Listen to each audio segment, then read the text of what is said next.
Are you hiring for any kind of staff?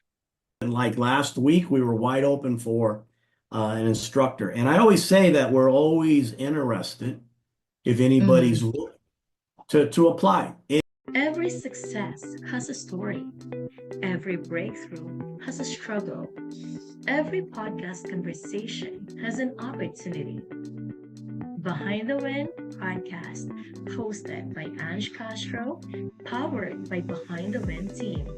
Podcast management that turns guests into opportunities. Hey everyone, welcome to Behind the Wind podcast. I'm your host, Ange Castro. And for today's special guest, we have John Geyston. John is a performance coach, an author, and a podcast host. And without further ado, let's welcome John. Hi, John. Thank you so much for joining me and welcome to the very new show.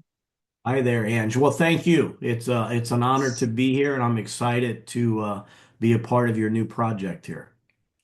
Thank you. The pleasure is all mine. Given the fact that it's a very new show, so it's really an honor that you gave me your time, your precious time. So thank you. And I am so excited to learn about all the things that's behind your success or win. So let's start with your most unforgettable struggle you experienced while running your business. How was it? How did it look like? Yeah. Well, I can tell you currently, I've been in a struggle for about 4 years. And I'll back up for the audience. Started teaching in a hallway for my instructor when I was 19 years old at a community college. And literally, they didn't even give us a room. That's how much they thought karate was just not anything cool. Now, UFC and everything has made martial arts and karate mainstream. But when I started, we were in a hallway, and we would literally have to move out of the way when the sport teams came in because we were blocking the locker room, right? So very humble beginnings, and honestly, at that point, I never ever thought I would be doing this as a career. Year later, I open up in a fitness center. A year later, I move it again, and I buy a building at the age of 21. And I've been teaching, but I moved down here into to advance forward. Um, Moved to Tampa, Florida from Springfield, Illinois. I still operate my school in Springfield, Illinois it's 44 years in business. It's been on the cover of MA Success, which was like the Forbes magazine for our industry in 2011. But I moved down here and I had an investor come in who approached me and wanted to invest. And, he's a great person, great guy. So this is no reflection of him.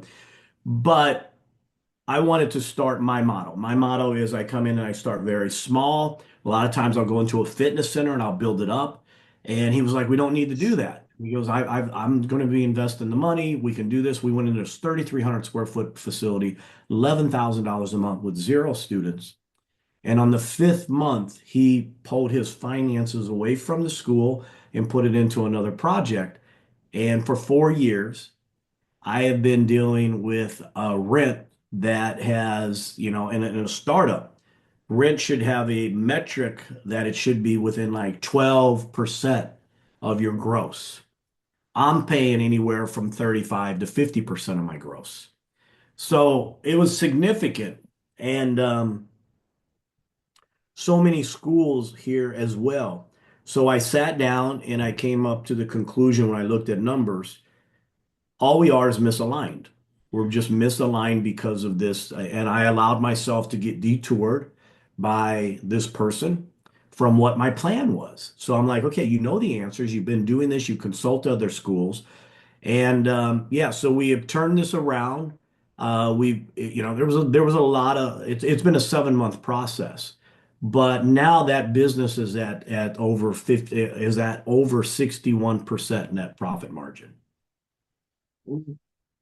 So it's just you got to stay focused on business, got to know what you want to do, and as long as you understand it, sometimes we do get misaligned, and we just got to put it back in alignment, right? A Yeah. very painful 4 years financially, I should say, not in the sense that I was financially secure and financially successful, but this particular operation was a problem. So. Oh, thank you for sharing that. And that struggle is not easy. Like teaching in the hallway, It's not easy, No, right? 100%. Yeah. When you were experiencing that, was there ever a point when you thought about giving up? You know, never from 19 to now. And I will say now, I'm going to be 64 August 1st, right? So what is that? A week from 2 weeks from Saturday, I think. I think Um, so. Advance. so Happy in birthday. 2 weeks, I'm going to be 64. And there has been moments that I did question myself, and I'll be fully transparent. I asked myself, have I reached the point that I've maxed out and I'm at retirement stage and maybe I've lost the mojo, maybe no one wants to train with a gray-haired guy, maybe I start questioning things. And I really thought, you know what, maybe it is time to retire. Now my plan is never to retire, but it is to remove myself out of the day-to-day operation. And so I did say that, and then I sat there and I looked at the thing that makes me alive is when I'm on the floor teaching, not the business. I love the business because you can't do the other stuff if you're not in the business side. And the business side has always been, one of my friends gave me the nickname of John Golden Touch Geyston. Well, he did that as an insult in 1993 because I was doing projects and they were all taken off and he was struggling with his own school. But other people started using it as a compliment. And Mhm. I asked myself, have I lost the golden touch? And, in the last year, there was a lot of soul searching. And you get back down to the values. I'm passionate about it. I understand my purpose is to empower lives. And I've been given a gift from God, I believe, because everything from teaching, like I wasn't thinking that I would ever be a martial art instructor. And my instructor saw something in me, puts me in a hallway. And in 19, I taught part-time for 14 years. I was a labor negotiator. 1996, I walk away and go full-time. So when I start reflecting on that, I'm like, you know what? No, it's not. It's just a matter of passion, purpose. I have to change the process to realign with the passion and the purpose. So, and that's how we got to that point.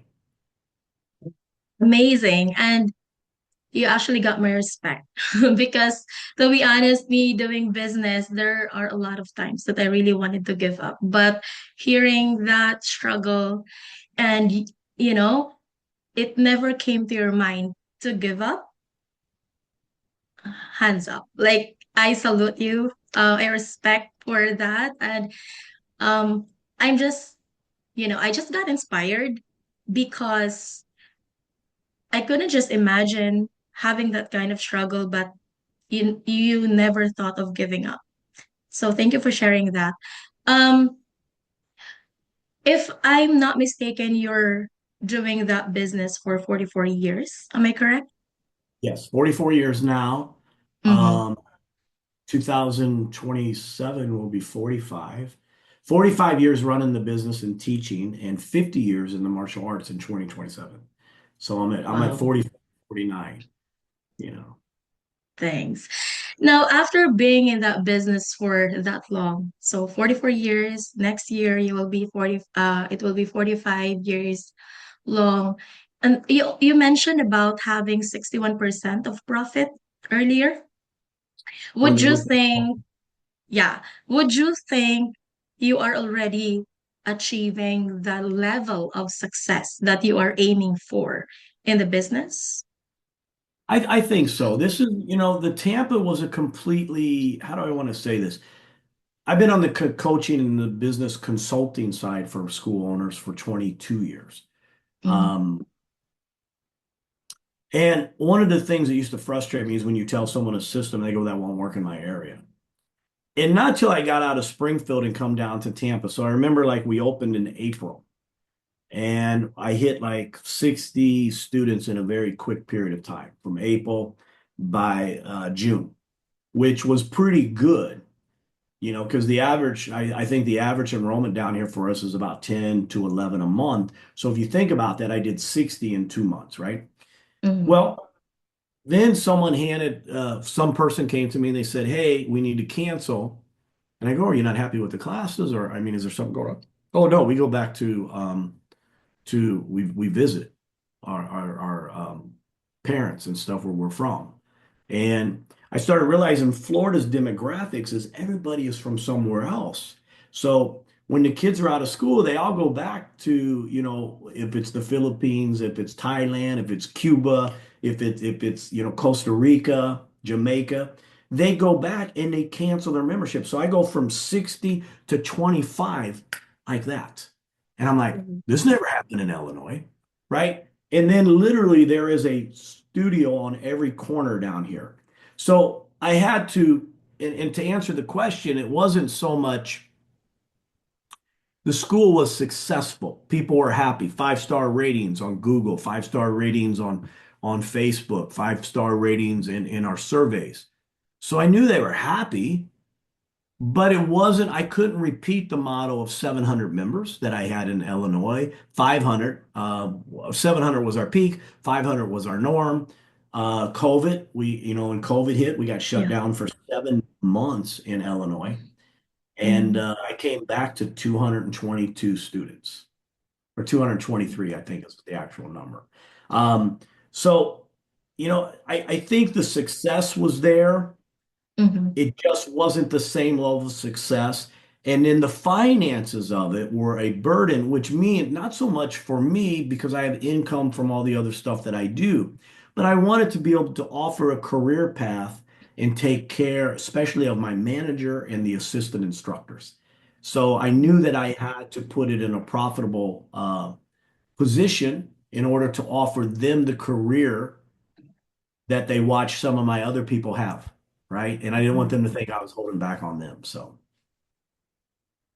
Thank you for sharing that. A lot of people have, I think I would say success is subjective, but if I may ask, how are you gonna define success? that is a great question because I often, man, I just had this conversation very deep. It was a 90-minute conversation with a buddy of mine who is one of my students, but he's also someone I golf with, I hang out with, we're friends off the mat, right? And we shared a business office together, and he's the one that actually got me into podcasting. And we talked about this yesterday. I know, and I coach some people that are literally taking home millions a year, but they seem to be unhappy. And then I have a guy who's making 75,000 a year, is the happiest guy I've ever met in my life. So we what we did was we went down that rabbit hole. I don't think finances makes us successful. And people Yeah, they see the car, they see the house, they see yeah, what we're projecting. And how authentic really are we if we have to do Botox, GLP, and all these other things to make a presence? Why don't we just be true to ourselves? So for me, success is, can I have the lifestyle I want? And can I provide a lifestyle to my employees, especially my managers and the people that are running academies with me and hopefully beyond me, right? yeah, So I think success has to really be the individual. I've seen operations that have net profited more money than, I know a guy that runs a school that maybe grosses 25,000 a year, but he nets more than my buddy who grosses 70,000. I'm sorry, not a year, a month. So mhm, 25,000 a month, and then the other guy grosses 70,000 a month. And he mhm, has more money and obviously is happier than the guy doing 70 because the other guy he's not in alignment with his budget. So I say that, and then I believe there's a lot of financial stress that comes in business, and I think that can take away from happiness. And to me, if I'm not happy, then I'm not successful. It's not the finances. Now, don't yeah, get me wrong. When you look in your checking account and you have more zeros after a number and zeros in yes, front of a number, you're very mhm, happy. Right? yes, It doesn't, to me, it doesn't define. I think we have to, each individual, and like for yourself, you have the definition of success that you want to reach. And I think we have yeah, to look at it individually as opposed to saying, oh, if you make 7 figures, you're successful. No, I just, I know two people that are multimillionaires, and they're just the most confused, sporadic individuals I've ever met in my life. And meanwhile, I know a guy that's works on cars in his house. He's retired from, he's got a pension and not a great pension. Yeah, I think he made $70,000 an entire career. So it wasn't like he was making even, six figures.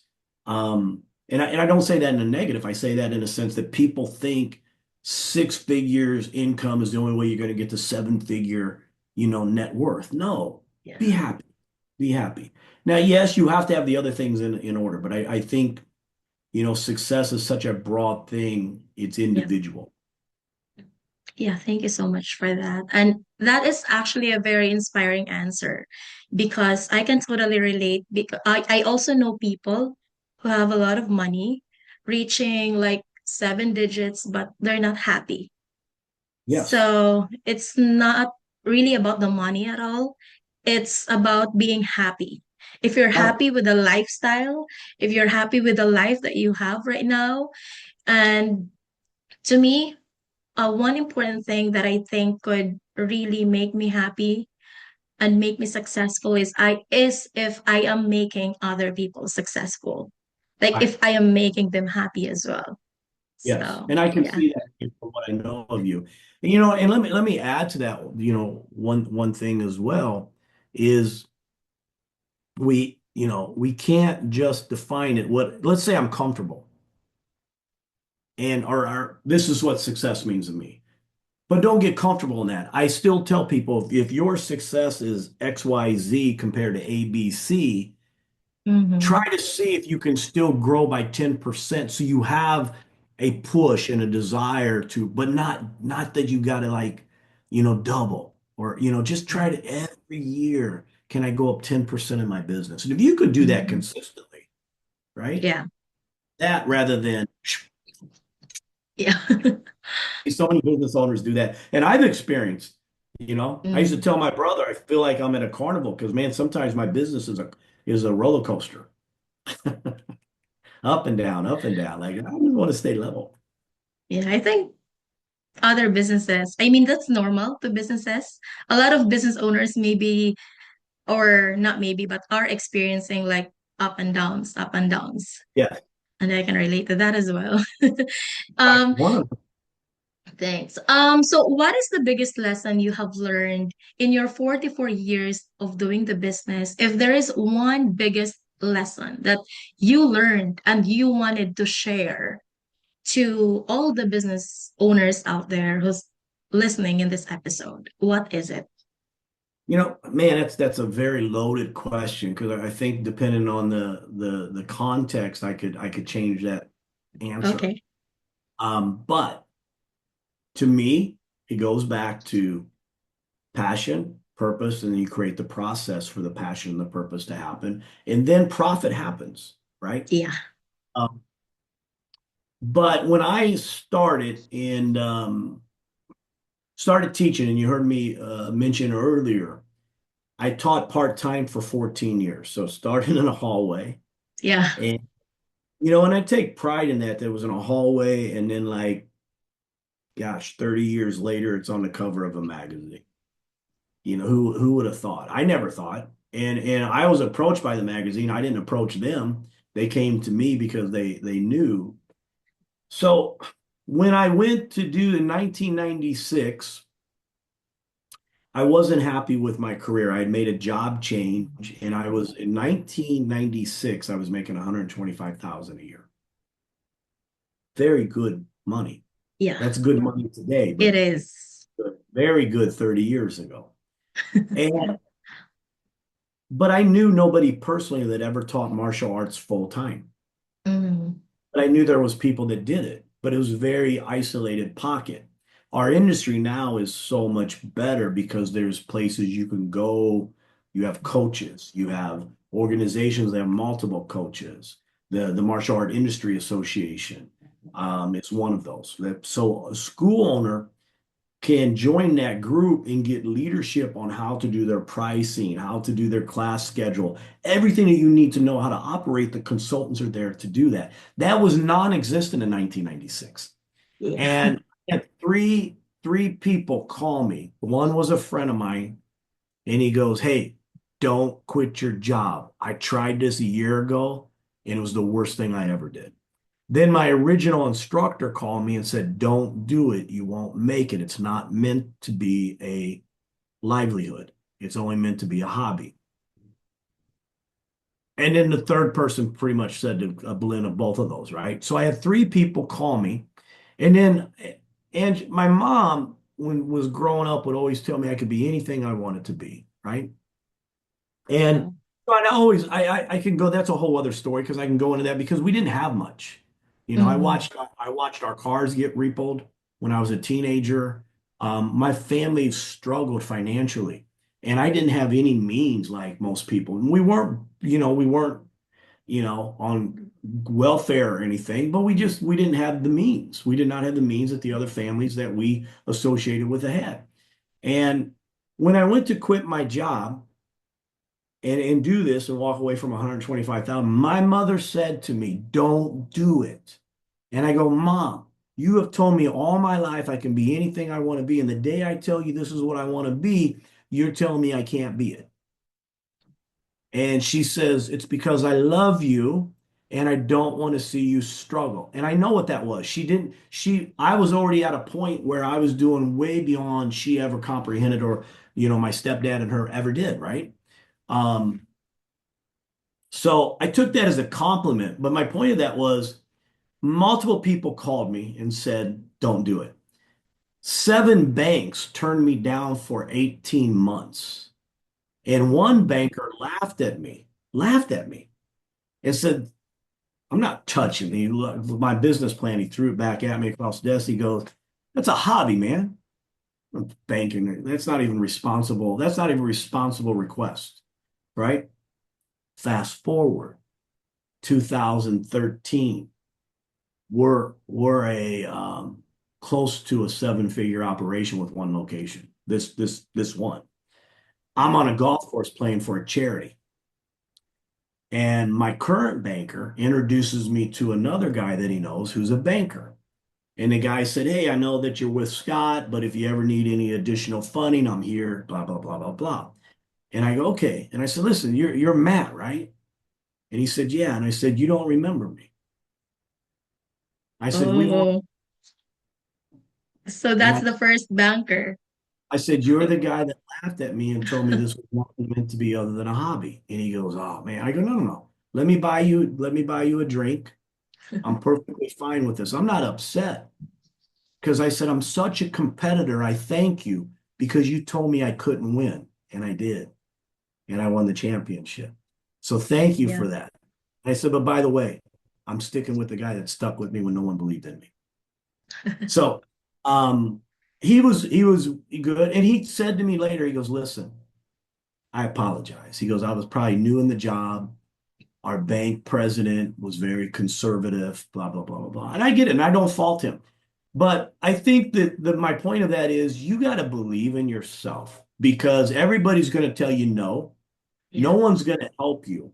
Now, people may assist you, but no one's going to come out and help you. I couldn't get financing. My mother told me not to do it. My instructor told me not to do, who was like my father figure.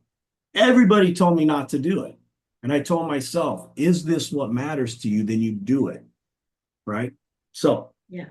then meanwhile, I have the job I walked away from calling me and offering me $25,000 bumps every conversation. I think I was up to 150, 175,000. Well, but and then that was a very rough moment, not to say, you know what, I'll just put this back to part-time and go back to work full-time. Mhm. I thought about that. I would be lying to say I didn't think about that. When you're sitting there looking and you don't have money coming in and you can't. Personally, I made $5,000 that first year. 5,000 is all I took home for Oh, myself. Made just enough to cover the business, pay rent, and yeah. provide stats and do what I needed to do to run the business because nobody would give me the money. And later we turned that into, very successful operation.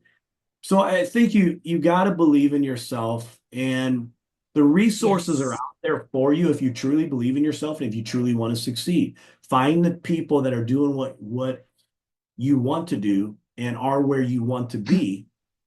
And I'm not going to tell you it's easy, but hopefully Yeah. I'm living proof that it's doable. Thank you. That is so inspiring. And I know people who are listening to us right now, I know that they will be inspired by your story, by your journey. And now that we've learned about your inspiring journey and the story behind your success, if there is one thing that you'd like to share about your business, so if in case, someone who's interested to be part of the service that you're offering, please, please share it. Yeah. So, well, I have a location in Springfield, Illinois, and then in Mm. Tampa. So if you're in those areas, please look us up. Tampa, the website for Tampa, Empowered Martial Arts Gracie Humaita Jiu-Jitsu Tampa is tampamartialarts.com. And then the Springfield Academy is jgmaa.com. And if you're looking for that, and you're in those areas, we would love to help you reach your goals. And if you're not, find a place because I believe, I truly believe this in my heart. And it goes back to my passion and my purpose. I believe if everybody trained martial arts, our world would be a better place. I truly believe that. Because not only let's remove the physical side. I have to have something that I'm involved in that builds up my confidence through by developing competence, not by words alone, but by proving to myself that I can do this. And the martial arts is a perfect tool because you're never going to get it right when you start. And then most people hide from their weaknesses. The martial arts will expose your weaknesses and your deficiencies, and that's what it's supposed to do. Because if I don't identify it, I can't improve it. So I would tell everybody do 6 months, 12 months minimum. And you're going to find out you're going to think better, you're going to act better, and it's going to carry over to other things that you're doing in life. So if you're not near me, find somebody in your area and go watch them. And Mhm. there's a lot of good schools, but you want to find a person that's going to mentor you with character development and the whole of the art, not just the physicality of the art. Thank you so much for that, John. I have a bonus question for you. Mhm. I'm not trying to catch you off guard, but this could be the perfect opportunity for our listeners who are also finding an opportunity. With your academy right now, are you hiring for any kind of staff? We're not in Springfield, but I just hired an instructor Oh, for Tampa. So yeah, up in like last week, we were wide open for an instructor. And I always say that we're always interested if anybody's mm-hmm, looking to apply. And if I don't have the opening, then I have a instructor development course. mm-hmm, I call it Coach CIDT. So coach instructor development training. And we'll work with you and help you because there's a lot of people that simply want a career in this, but maybe they don't want to run the business or they don't know mm-hmm, how to run the business. And we'll teach that as well. My goal for me is not to have people work for me. My goal is for me is to have partners that mm-hmm, work alongside me and eventually they can just be a part-timer, they could be full-time, or they can become a partner, an mm-hmm. owner, a manager, whatever they want to be. There's so many opportunities. I have like 6 different levels that I offer people. And sometimes in our evolution of age and maturity, those 6 levels may change. You may only be interested in being a part-time instructor right now, but maybe 18 months to run down the road, you want to be full-time. And you don't want to teach anymore, you want to manage the academy. So we have so many options for them. So if you find us, please, I'd be more than glad to I always keep the door open. Thank you. That sounds a very exciting opportunity. And you're right, there's actually a lot of opportunity. If you Yes. have that kind of abundance mindset, if you know, always think positive when it comes to opportunity, I know the right opportunity will come to you. And Yes. so thank you for sharing that. And I think that's basically it. That covers the podcast. And John, once again, thank you so much for joining me. And of course, I thank you, everyone who's watching and listening to this episode. And so until next time, I will see you next time. Bye for now.